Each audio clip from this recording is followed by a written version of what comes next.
Leadership atau kepemimpinan adalah suatu seni, fungsi, proses, dan kemampuan dalam mempengaruhi dan mengarahkan orang-orang dengan cara kepatuhan, kepercayaan, dan kesetiaan agar berbuat sesuatu sesuai dengan tujuan dan sasaran yang telah ditetapkan. Adapun definisi dan pengertian leadership dari beberapa sumber, yaitu menurut Purwanto tahun 2007, leadership adalah permulaan dari suatu struktur atau prosedur baru untuk mencapai tujuan-tujuan dan sasaran organisasi atau untuk mengubah tujuan-tujuan dan sasaran organisasi.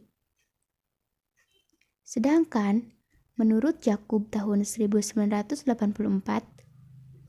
leadership adalah menstimulasi, memobilisasi, mengarahkan, mengkoordinasi, motif-motif dan kesetiaan orang-orang yang terlibat dalam usaha bersama. Fungsi dari leadership. Yang pertama, fungsi instruktif, yaitu pemimpin sebagai pengambil keputusan berfungsi memerintahkan pelaksanaannya pada orang-orang yang dipimpin. Yang kedua, fungsi konsulatif, yaitu pemimpin kerap kali memerlukan bahan pertimbangan yang mengharuskannya berkonsultasi dengan orang-orang yang dipimpinnya. Yang ketiga, fungsi partisipatif. Fungsi ini berarti kesediaan pemimpin untuk tidak berpangku tangan pada saat-saat orang yang dipimpin melaksanakan keputusannya. Yang keempat, fungsi delegatif. Fungsi ini mengharuskan pemimpin memilah-milah tugas pokok organisasinya dan mengevaluasi yang dapat dan tidak dapat dilimpahkan kepada orang-orang yang dipercayainya. Dan yang terakhir, yang kelima, yaitu fungsi pengendalian. Pemimpin mampu mengatur aktivitas anggotanya secara terarah dan dalam koordinasi yang efektif sehingga memungkinkan tercapainya tujuan bersama secara maksimal. Unsur-unsur leadership. Pengikut atau followership, adanya kepemimpinan ini disebabkan adanya pengikut atau followership.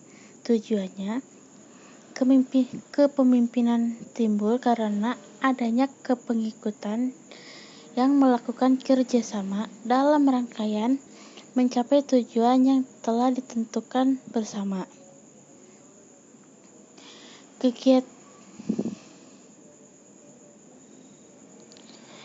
Kegiatan mempengaruhi. Ini berarti bahwa pimpinan dalam aktivitasnya membimbing. Sifat dan syarat menjadi seorang leadership. Yang pertama, ada energi.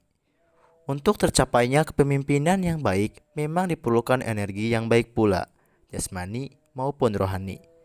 Yang kedua, memiliki stabilitas emosi. Seorang pemimpin yang efektif harus melepaskan dari berprasangka, kecurigaan terhadap bawah-bawahannya. Yang ketiga, motivasi pribadi. Keinginannya untuk memimpin harus datang dari dorongan batin pribadinya sendiri dan bukan paksaan dari luar dirinya. Yang keempat, kemahiran mengadakan komunikasi. Seorang pemimpin harus memiliki kemahiran dalam menyampaikan gagasan baik secara lisan maupun tulisan. Yang kelima, kecakapan mengajar. Sering kita dengar bahwa seorang pemimpin yang baik pada dasarnya adalah seorang guru yang baik. Dan yang terakhir, yang keenam, kecakapan sosial. Seorang pemimpin harus mengetahui benar tentang bawahannya.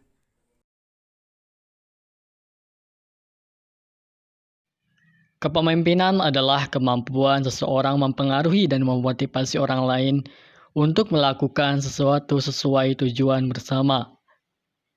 Kepemimpinan meliputi proses mempengaruhi dalam menentukan tujuan organisasi, memotivasi, dan mempengaruhi untuk memperbaiki kelompok atau anggotanya.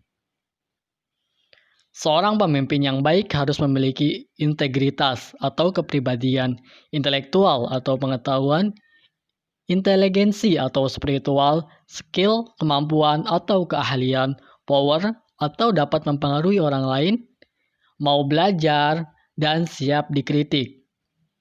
Apabila ketujuh isi dari esensi atau hakikat kepemimpinan tersebut telah dimiliki oleh seorang pemimpin, maka pemimpin tersebut akan arif dan bijaksana,